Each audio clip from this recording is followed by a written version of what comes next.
क्या एक वोट से हार जीत हो सकती है? क्या एक वोट से कोई मुख्यमंत्री बनने से चूक सकता है?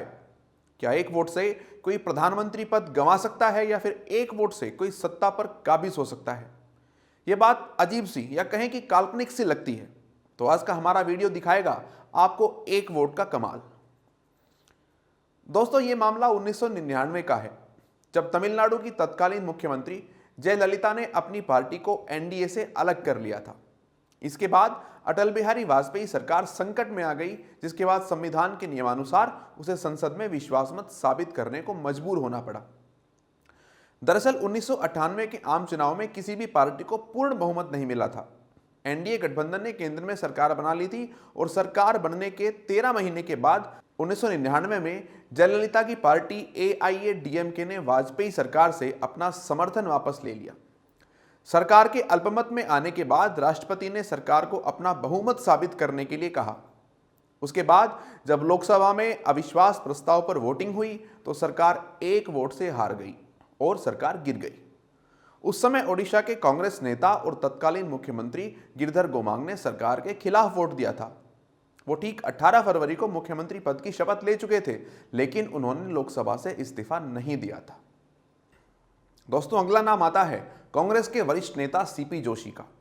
वो भी महज एक वोट से विधायक बनने से चूक गए थे। 2008 में हुए राजस्थान विधानसभा चुनाव में वो अपनी किस्मत आजमा रहे थे और उनके मुकाबले कल्याण सिंह चौहान मैदान में थे।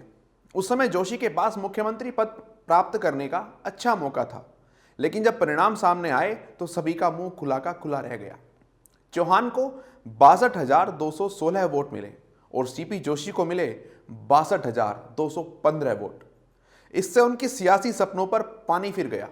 दोस्तों, चौंकाने वाली बात यह है कि उनके ड्राइवर, पत्नी और मां ने वोट नहीं डाला था। यदि इन सब ने वोट डाला होता तो स्पष्ट मत से ही आसानी से वो चुनाव जीत सकते थे। अगर हम 2004 के कर्नाटक विधानसभा चुनाव की बात करें तो AR कृष्णमूर्ति भी सिर्फ एक वोट से हार गए थे। वो जनता दल सेक्युलर से चुनाव मैदान में थे, जबकि उनके खिलाफ ध्रुव नारायण कांग्रेस से थे। कृष्णमूर्ति को 40,751 वोट मिले और उनके प्रतिद्वंदी ध्रुव नारायण को 40,752 वोट मिले, यानी कि फासला यहां भी केवल एक वोट का था।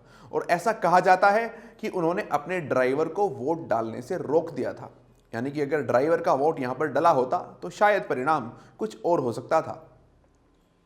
दोस्तों, आपको जानकर शायद हैरानी होगी, पर 1917 में देश के पहले गृह मंत्री और लौह पुरुष सरदार पटेल अहमदाबाद म्युनिसिपल कॉरपोरेशन का चुनाव सिर्फ एक वोट से हार गए थे।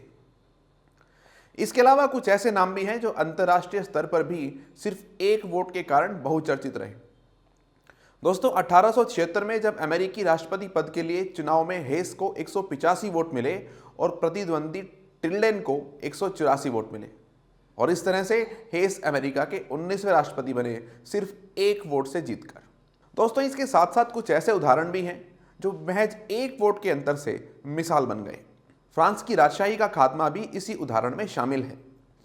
1875 में एक वोट ने फ्रांस की सत्ता का स्वरूप ही बदल दिया। एक वोट की जीत से ही फ्रांस में नेपोलियन राजशाही की वापसी का फैसला खारिज हुआ था और लोकतंत्र बरकरार हुआ था। दोस्तों, जर्मनी जिस तानाशाह के राज से होकर गुजरा, उसकी तानाशाही की बुनियाद भी सिर्फ एक वोट से ही रखी गई थी। इसलिए एक वोट की ताकत को जर्मनी के लोगों से बेहतर शायद ही कोई और समझता होगा। 1923 में एडोल्फ हिटलर को एक वोट के अंतर ने ही नाजी दल का मुखिया बना दिया था। इसके अलावा 1776 में महज एक वोट की बदौलत ही अमेरिका में जर्मन की जगह अंग्रेजी भाषा को राष्ट्रभाषा का दर्जा मिल पाया था। तो दोस्तों, ये वीडियो देखकर आपको एक वोट का महत्व तो पता चल ही गया होगा। तो हमारी आपसे ये गुजारिश है कि आप चुनाव में वोट डालने के लिए जरूर जाएं। चाहे किसी भी पार्टी के उम्मीदवार को आप वोट डालें और कोई उम्मीदवार पसंद नहीं है तो भले ही नोटा का बटन दबाएं, लेकिन वोट डालने के लिए जरूर जाएं। धन्यवाद।